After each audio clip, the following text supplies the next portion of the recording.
Vocalo Radio, Chicago's only urban alternative, 91.1 FM. That song, I Saw the Light, by Wyatt Waddell, who is actually in studio with us right now. Hello. Hello, how's it going? Oh, there you go. I got your mic up. Oh, now I can hear. I can hear the light. Thank you for coming in, by the way. Thanks for having me. Chicago native, born and raised, right? Yep. Mm-hmm. That song, I Saw the Light. You were telling us some inspiration for that song, which I never would have put two and two together for this inspiration. What was the inspiration for that song? So some of the inspiration in the bridge especially was the chorus of Hannah Montana's The Other Side of Me. I feel like I interpolated a little bit as far as song structure, because she's so far ahead of me. I'm clouded in the dust. It's like, na, na, na, na, na. I'm just like everybody else, can't you tell? I hold the key to both realities. And I don't know. My subconscious just ripped that off like 20 years later. It's like, she's so far ahead of me. I'm clouded in the dust. Yeah, I don't know. That's a very small inspiration. And we're live, so I just did that live. I was going to say, Crazy. Look at that. You know what? Clapped for that. No auto-tune there, okay? Oh, yeah. Now there is. He did that to himself, just so you guys know. It was not, I do not have an auto-tune button. If not, I would be singing all the time on the radio. But luckily for everyone, I don't. You know what's funny? We come across some artists. I've seen this in my life. There's some artists that are almost so musically inclined, it's like hard for them to function in real life because they're like, it's like a musical to them.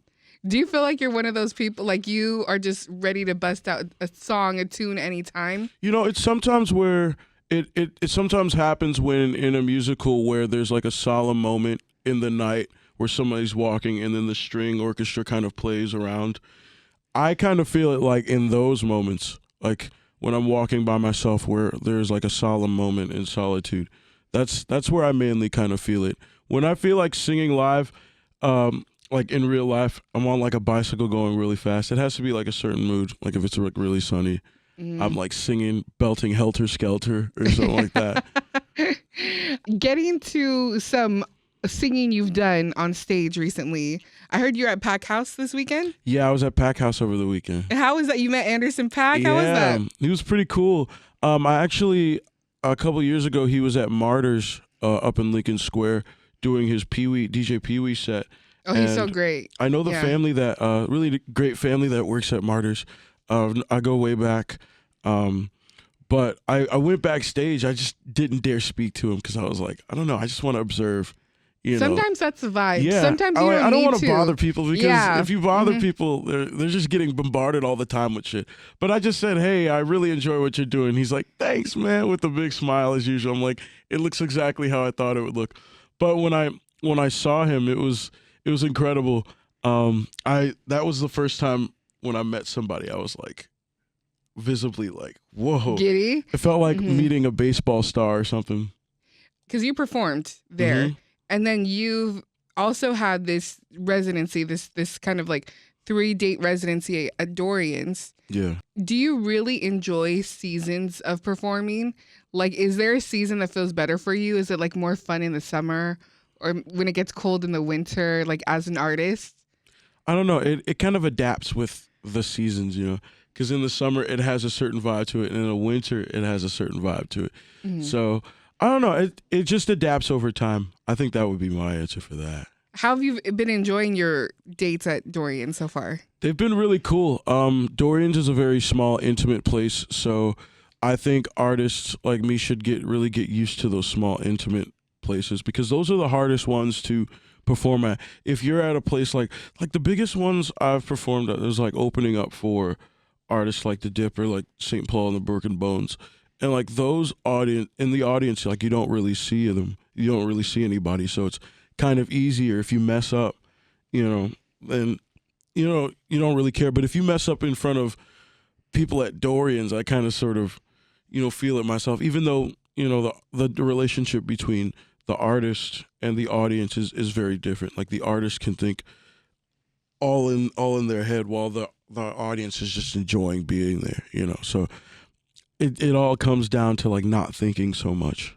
It is one of the coolest places in the city, though. It is like one of the coolest venues. When you're in there, I'm like, how do I get my house to look like this? Like it's so cool in here. It's very climbable. I want to climb on. I'm tempted to climb on the bar onto the stage. Even when you're just hanging out, like it's just so accessible. Is there any plans for after this residency at Dorian's?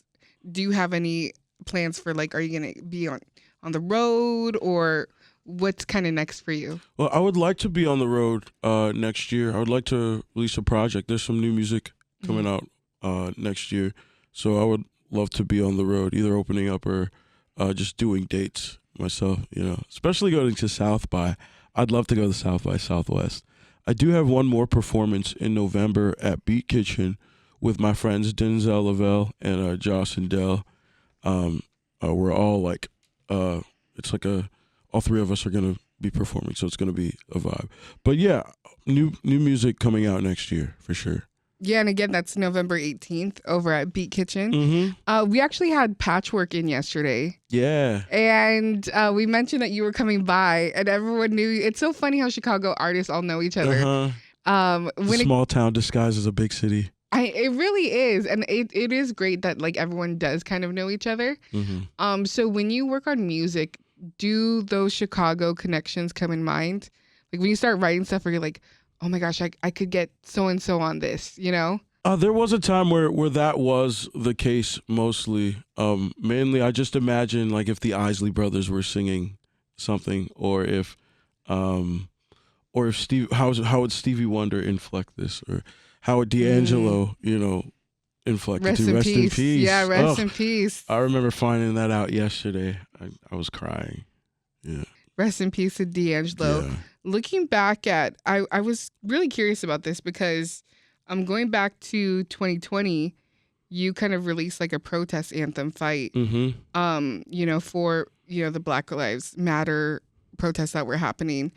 With everything going on right now, like when there's kind of like this political tension in the air, especially being in a city like Chicago, is it kind of hard to be creative in the midst of that? That's a good question. Because I know, like, personally, it's so hard for me to find my creativity when there's like so much, you know, kind of like when there's chaos. Yeah. But like hearing, you know, that you actually like came up with something, I was wondering, does that help you, or does it, because for some people that stunts them? It helps because you can, as an artist, like Nina Simone said, like an artist's job is to reflect the times they live in, you know? And so I feel it's important to ingest as much as of that information, even though it really hurts. You know, as an artist, we have the power to, you know, take in a lot of things and then, you know, purge it out or like project it out into the world in our own sort of way, you know. Is anything coming to mind right now with everything happening?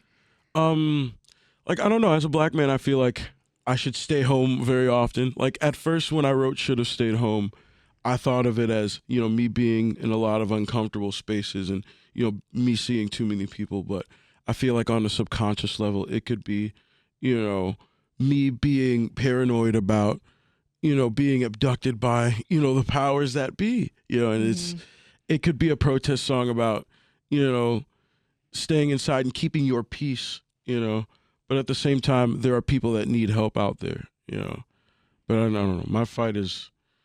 I feel like my fight is in a song, you know. I feel like I can make songs and, you know, that can encourage people and, you know, push people forward. And I think Fight is one of those songs for sure, because I remember making it in a day because I felt so affected by, you know, George Floyd's death and, you know, people being beat up in the streets, you know, and tanks coming into the city. That really had an effect on me because while we were driving around seeing the tanks, I was like, whoa, this is real stuff. And then now seeing these agents on the street, you know, abducting people for no reason, you know, and doing all this stuff, it kind of brings to mind, you know, making new things and, you know, making other songs so that people can listen to and be invigorated, finding ways to help throughout that song, you know.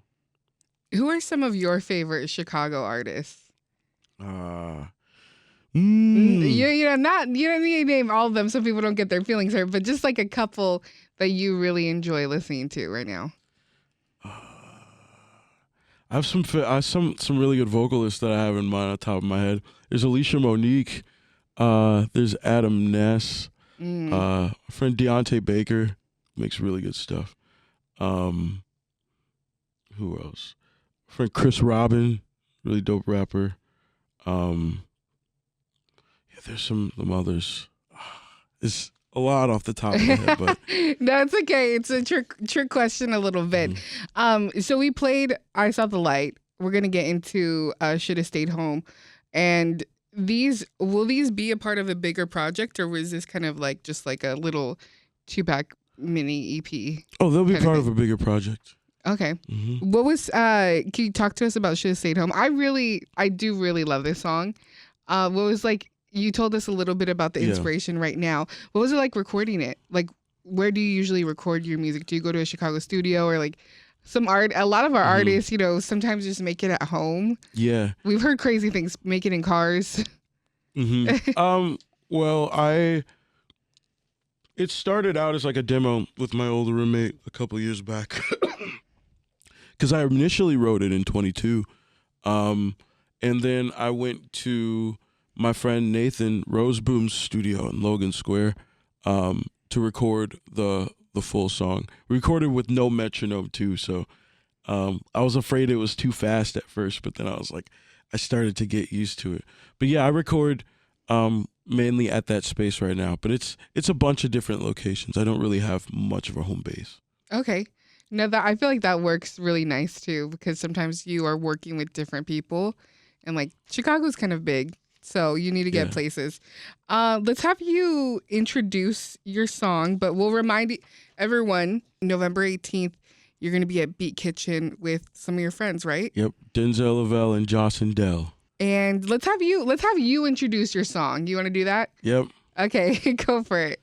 This is Wyatt Waddell on Vocalo 91.1, and this is my song, Should Have Stayed Home.